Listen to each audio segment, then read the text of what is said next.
Good morning. We're here at Radio Entrepreneurs at the home offices of JED Insurance and Financial Services. We're here with Jonathan Penta of Penta Wealth Management and UBS Services, as well as my co-host, Jonathan Friedman. Good morning, guys. Good morning. Thank you for having me. Jonathan, great to have you on the show. Want to give our listeners a little broad-based introduction to your firm and what it is that you guys do? Sure.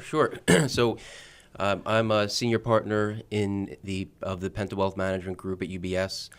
We provide full-scale comprehensive financial planning and investment management services for families that we serve on the private wealth side, but we also work with a lot of business owners, entrepreneurs, and corporate executives, and we help their businesses in a variety of ways depending on what they're looking to accomplish, whether it be grow or sell the company, liquidity strategies.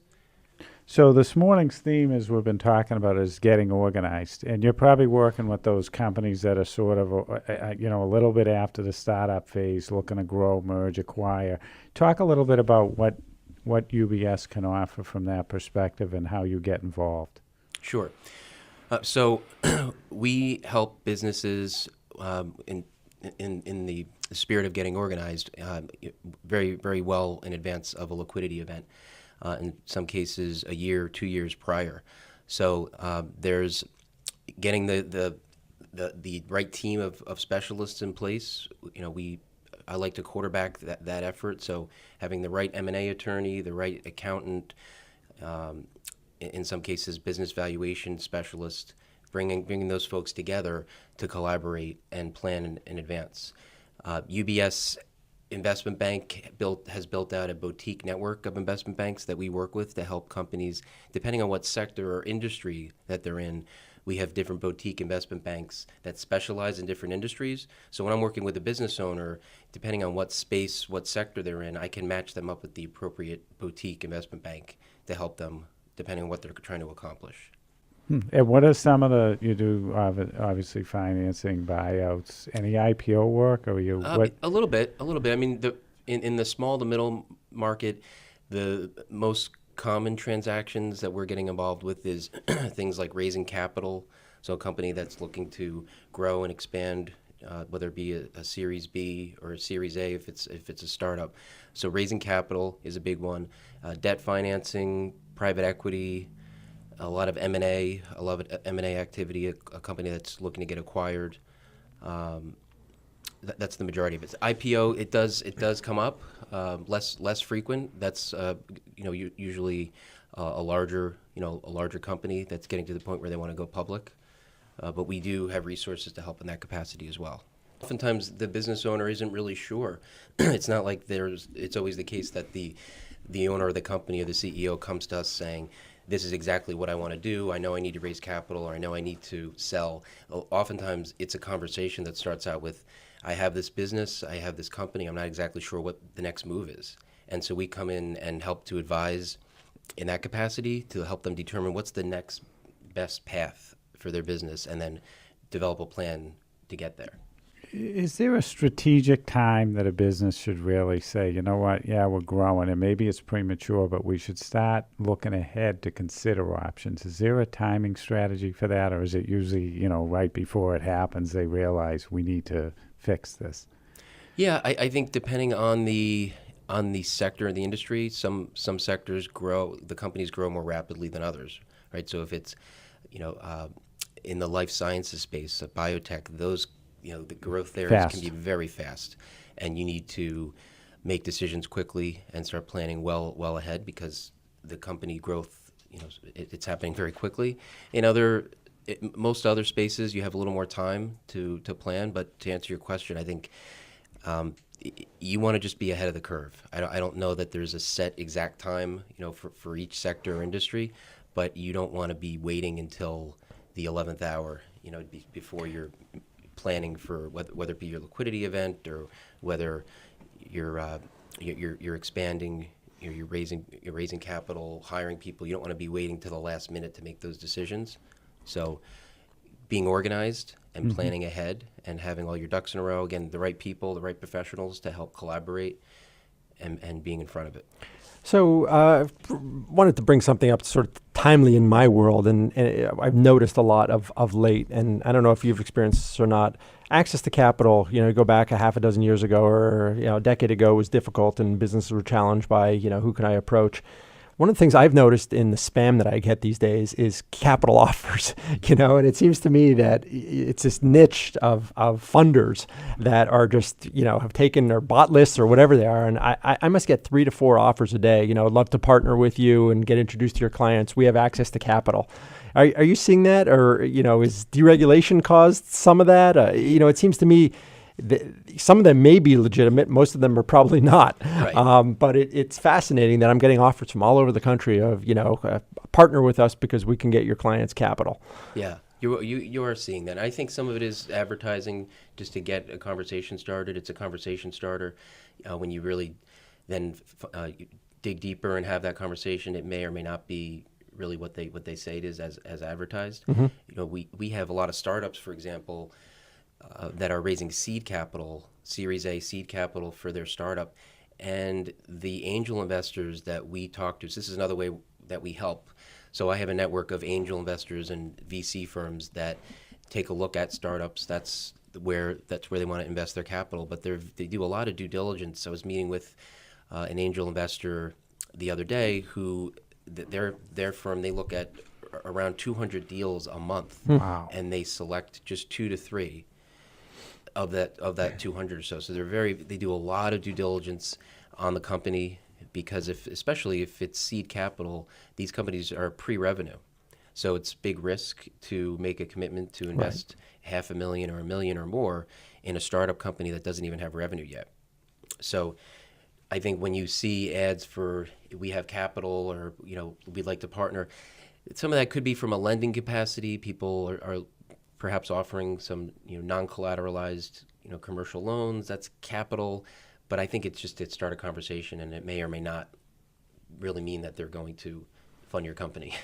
Yeah, I suspect that most of it is not, but it's interesting. I've noticed over the last year or two that there's a lot more of those out there. There's a lot more activity. There's a lot more deal flow is at a peak right now over the last 6 to 12 months in terms of transactions happening, businesses that are selling.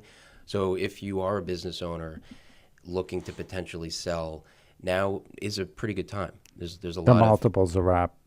multiples are up. Private equity firms are out there looking for companies to either acquire in full, or even I had a business owner a couple of months ago that just sold part of the business. So they didn't even sell the whole company. They sold 49% and maintained 51% ownership. So they're still in the driver's seat in control, but they monetized on 49% of the company to a private equity buyer. So that's a good question. If you gain a confidence and trust through the business transaction, you're able to help, which is important, 'cause you can do sort of both sides. You can help them after they monetize to invest and plan. Exactly, which is key because the planning that goes into the business and the succession planning for that business often ties into the business owner's personal wealth management planning.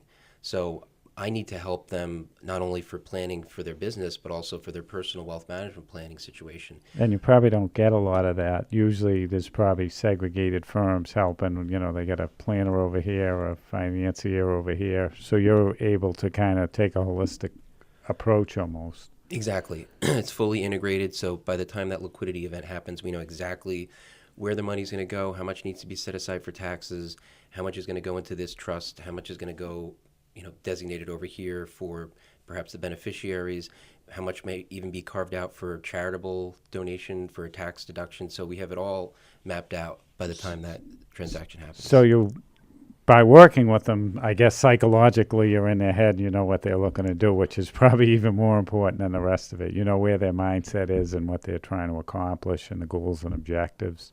Absolutely. I mean, that's probably the most important aspect is understanding and learning what's most important to the client for their business and for their personal situation. What is it that they're trying to accomplish? Because if I'm not exactly what you said, if I'm not in their head, if I don't know what's important to them, then I can't properly guide them in the right direction. So it's very important. And it seemed to me, you talked about it's a good opportunity or the marketplace is hot and Yeah. looking for opportunities. And I think with the growth of private equity, there aren't enough deals for the people that are looking for them, or at least what I often hear people terming good deals. So it would seem to me that one of the things that you do is evaluate where the fit might be in the marketplace for a private equity deal, because whether it's private equity, venture capital, they're not all created equal either. Right. And a big part, in particular in the client that you cited, a 5149 deal, you got to get along with the people. You're going to be working with them moving into the future. It's a new partnership that you formed essentially. Absolutely. And so it would seem to me that a good part of what you need to do is figure out, as John said, what's in the person's head, what do they want, and then try and identify a fit for that. And that's the part that probably takes a lot of skill and finesse. Yeah, and it gets tricky because there may be from a financial aspect, a great opportunity on the table, and oftentimes the business owner, my client, will come to me and say, "Do you think this is the right buyer? Is this the right buyer? Is this the right fit?" And I'm often in that situation where I need to assess the situation and give my straight opinion and expertise on, do I think it is the right fit? Even if the numbers make sense, it doesn't necessarily mean that it's the right fit with the right people, with the right strategy. Are they going to come in and just, change the company around and start, laying people off, or do they have the same vision that the business owner does? But that's also the 51% aspect is pretty key there, because then you maintain majority ownership, and a lot of those decisions can still be controlled by the business owner.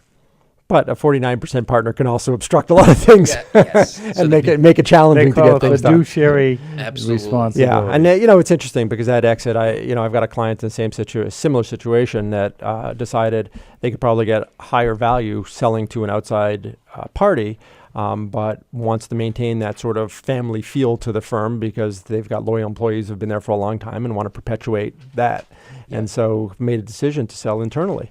And work a transition process. And he's looking at it saying, but it's a win-win. It becomes a win-win. And I think so, anticipating what that client need is and what their desires are, and then putting a structure in place that meets those needs is critical. Absolutely. And it's not only the financial aspect, but it's the business owners, the whole psychology of selling your business, what happens afterwards. So it might be better just from a lifestyle psychological aspect for that business owner, even if they take a little bit less of a multiple, if they're ultimately satisfied and happy with how things went. We have a behavioral finance specialist at UBS that really will actually get involved in just that capacity, the whole psychology of selling. It's a fascinating subset of what people do. Absolutely. Yeah, and just helping with the intangibles. What's the plan after you sell? What do you want this to look like? What's going to resonate? Right, and we've talked about that a lot today. People may have the financial picture, and very often that's black and white to some degree. There's not often a lot of, you can quantify it. You can put it on a spreadsheet. Right. You could say, here's what you're going to take away. Here's what the tax implication is. If we do our job and we grow at X percent, you'll have income for life type of thing. But are you ready Monday morning to not go to the office? Yeah. And that's a big world that I think, and you've probably experienced this in your practice, that a lot of deals get to that 95% line, and then somebody pulls back and says, not sure this is what I want. Yeah. And it happens. Yeah. What's the average on a business transaction, rough average of the time to consummate a deal? Is it 6 months for you, a year?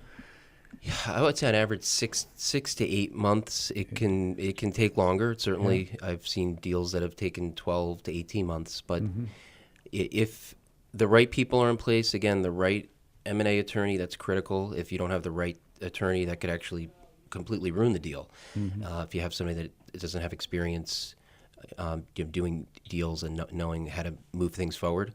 But I would say on average 6 to 8 months is probably a good average. Maybe some faster and some take longer, but that's right in the middle. Very interesting. And I think there's a lot of variables that go into it. How prepared is the company? How buttoned up are they? And, a lot of small and mid-sized companies, run the way they always have, and they don't have a lot of the pieces in place to make it a smooth transition. And so, that's where the fits and starts come in, I guess. Exactly. Somebody sees it and says, well, we don't like this. Okay, we'll work through this over the next 6 weeks and we'll get it resolved. And, so there's a delay in the process from that perspective. It's everything. We come in, and the advisors that we work with will come in. The investment bank will look at the company and look at the management structure. And if there's gaps or holes, it may take some time to get the company ready for sale, so to speak. So, getting the structure, the appropriate management structure in place so that it's going to look attractive to the right buyer. So they know what the company should look like once they learn about the business and the model. Excellent. Our guest today on Radio Entrepreneurs has been Jonathan Penta of Penta Wealth Management, UBS Financial Services. Jonathan, if our listeners want to get in touch with you, what's the best way for them to reach out to you? Thank you. Best way to reach me is via email or by phone. Emails jonathan.penta@ubs.com, or my office direct 781-446-8927. Wonderful. You're listening to Radio Entrepreneurs, and we'll be right back with another segment on Radio Entrepreneurs.